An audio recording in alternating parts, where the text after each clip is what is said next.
एक पल के लिए लालच हमारे जीवन से क्या क्या छीन कर ले सकती है उसका कोई अंदाजा नहीं। चलिए आज इसके ऊपर एक कहानी सुनते हैं। हाय, मैं शुभश्री।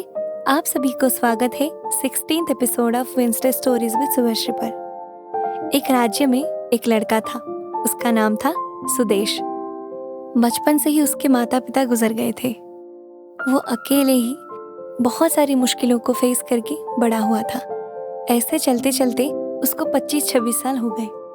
वो गांव में एक दुकानदार के पास काम करता था। स्वभाव में बहुत अच्छा था, बहुत ईमानदार था। बचपन से ही उसी दुकान पर वो काम करता था।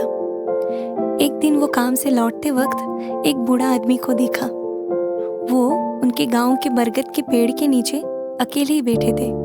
उनके पास 3 बड़े बड़े बोरी थे। पता नहीं उसमें क्या था, पर उनका उम्र बहुत ज्यादा हो गया था।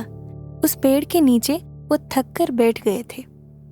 वो लड़का उनको देखकर पूछा कि आप कहाँ जा रहे हैं और इतने सारे सामान के साथ, और वो भी अकेले।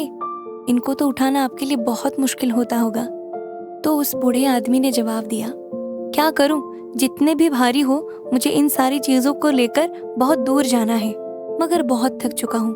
पहले यहाँ पे थोड़ा सा विश्राम करूंगा, उसके बाद फिर से अपना सफर जारी रखूंगा।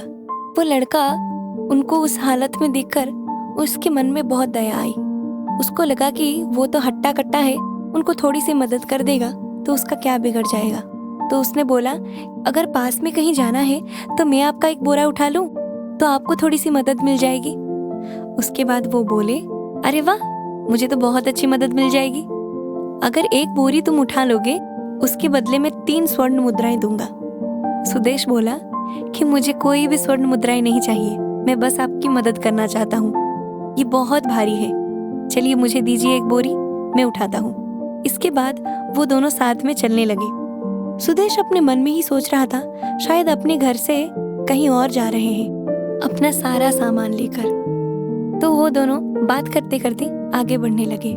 सुदेश उनसे पूछा, आप बुरा नहीं मानेंगे, ये बोरी बहुत भारी है, इसमें है क्या वैसे? तभी उन्होंने बोला, इसमें तांबे के सिक्के हैं। कुछ देर चलने के बाद आगे एक नदी आई। नदी को देखकर सुदेश को लगा वो तो हट्टा कट्टा है, वो पार कर लेगा। तो वो धीरे धीरे नदी पार करने लगा। जब कुछ देर जाने के बाद पीछे मुड़कर देखा कि वो बूढ़े आदमी अपनी बोरियों को पकड़कर वो बैठे हैं और बहुत सोच में हैं।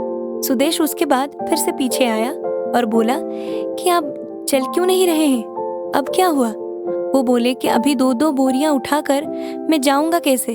मैं इतना बूढ़ा हो चुका हूँ, ये नदी पार करूंगा, मेरा अगर पैर फिसल गया तो मैं तो गिर जाऊंगा।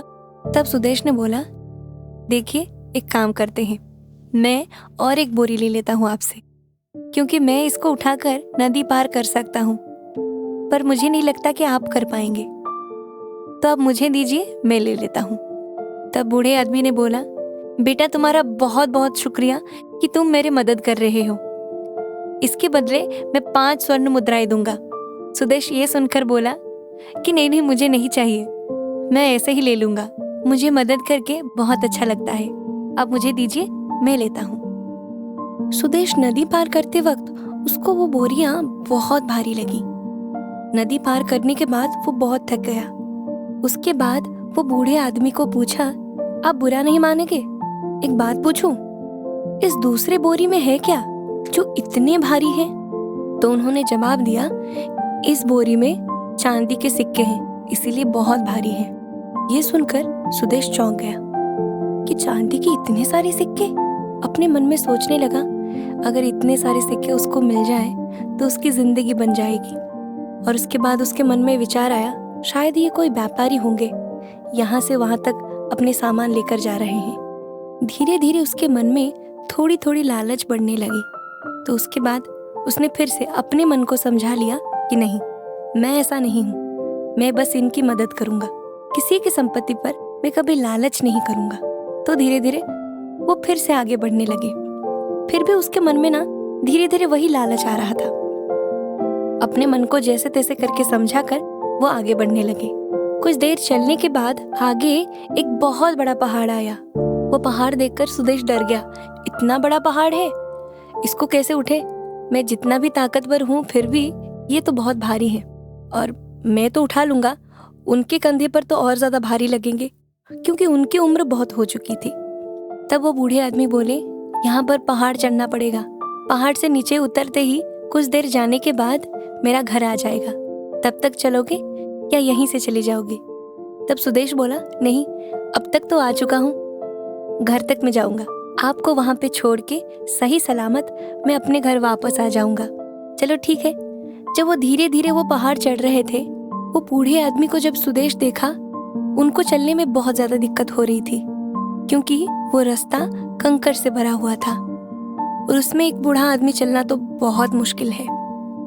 तब उनसे वो पूछा, देखिए मैं तो ये 2 बोरी ले चुका हूँ, आप अगर चाहें तो वो तीसरी बोरी भी मैं ले लूंगा, बस ये पहाड़ उठना है, उसके बाद तो धीरे धीरे नीचे जाना होगा, वो तकलीफ नहीं होगी मुझे, अगर आपकी इजाजत हो तो मैं ले लेता हूँ। तो वो बूढ़े आदमी बोले, सच में तुम इतने अच्छे हो, मेरे लिए इतना कुछ कर रहे हो, आज तक तुम्हारे जैसा लड़का मैंने नहीं देखा, इस बोरी के बदले मैं तुम्हें 10 स्वर्ण मुद्राएं दूंगा। सुदेश बोला, नहीं, मुझे वो भी नहीं चाहिए, ये तो मेरा कर्तव्य है, मैं अगर किसी की मदद करता हूँ उसके बदले कोई मूल्य तो नहीं ले सकता। तब वो बूढ़ा आदमी बहुत खुश हो गए और उसके हाथ में वो थमा दी। अभी सुदेश के पास 3-3 बोरियां हैं, वो तीसरा बोरी का वजन वो दूसरे वाले से भी बहुत ज्यादा भारी था। अब सुदेश का चलना और धीरे धीरे हो चुका था क्योंकि उसके कंधे पर अब 3-3 भारी बोरियां थी। तो जैसे तैसे करके वो चल रहा था, उसके मन में एक सवाल आया, अगर पहले में तांबे के सिक्के हैं, दूसरे में चांदी के, तीसरे में क्या है? तब वो फिर से उनसे पूछा कि इस तीसरे बोरी में है क्या? तब उन्होंने बोला कि इस तीसरे बोरी में सबके सब सोने के सिक्के हैं। ये सुनकर सुदेश का दिमाग खराब हो गया। सोने के सिक्के इतने सारे? उसने तो एक भी सोने का सिक्का अपने जिंदगी में नहीं देखा था, और अभी वो इतने सारे सोने के सिक्के अपने कंधे पर उठाकर किसी के घर लेके दे रहा है। धीरे धीरे उसके मन में वही लालच अब बहुत ज्यादा बढ़ गई थी। उसको अब लगा कि अगर ये सारे सिक्के मैं लेकर भाग जाऊंगा, ये तो दौड़ के मुझे पकड़ नहीं पाएंगे और अपनी जिंदगी मैं खुशी से बिताऊंगा। बचपन से मैंने बहुत दुख देखे हैं, माता पिता नहीं थे, अकेले ही मजदूरों का काम करके मैं अपना पेट पाल रहा था। शायद भगवान ही चाहते हैं अब मेरे दुखों के दिन खत्म हो। 5-10 सिक्के लेकर मैं इनाम में क्या करूंगा जब इतने सारे मेरे पास हैं। सुदेश मन में सोच लिया था अपने घर सारा सामान लेकर भाग जाएगा, और वैसे ही हुआ। जब वो पहाड़ की चोटी पर पहुंचे, पीछे मुड़ के देखा कि वो बूढ़े आदमी थोड़े से पीछे रह गए हैं। तभी वो सोच लिया कि अभी वक्त है, अभी मैं चलता हूँ, अभी किस्मत मेरा साथ दे रही है और भगवान भी चाहते हैं अब मैं अच्छे से रहूं। घर पहुंचने के बाद वो पहले तीनों की तीनों बोरियों को खोलकर देखा। जब वो खोलकर देखा, देखकर एकदम चौंक गया। ना तांबे के, ना चांदी के, ना ही सोने के कोई सिक्के थे, उसमें तो बस लोहे के टुकड़े थे।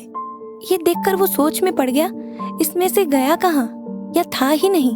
तभी उसकी आंख बोरी में पड़ी एक चिट्ठी पर गई। चिट्ठी खोलकर देखा, उसमें लिखा था कि मैं इस राज्य का राजा हूँ, वही बूढ़ा आदमी जिसको तुम मदद कर रहे थे। ये एक परीक्षा थी क्योंकि मेरे राज्य का कोई उत्तराधिकारी नहीं है, क्योंकि मेरा कोई बेटा नहीं है। मैं राज्य के भविष्य के लिए राजकुमार ढूंढ रहा था, अगला राजा बनाने के लिए, और उसमें तुम असफल रहे। सुदेश ये देखकर बहुत दुखी हो गया। जिंदगी भर इतने सारे दुखों के बाद भी किसी की चीजों को देखकर उसके मन में कभी लालच नहीं आई थी। पहली बार लालच उसके मन में आई और उसको इतना बड़ा घाटा देकर चला गया। लोग सही बोलते हैं, लालच सच में बुरी बला है। तो ये थी आज की कहानी। आशा करती हूँ कि ये कहानी आप लोगों को अच्छी लगी और कुछ सीखने को मिली। फिर मिलती हूँ अगली कहानी के साथ अगले बुधवार को। तब तक के लिए आदाब, सत श्री अकाल, नमस्कार, जय जगन्नाथ।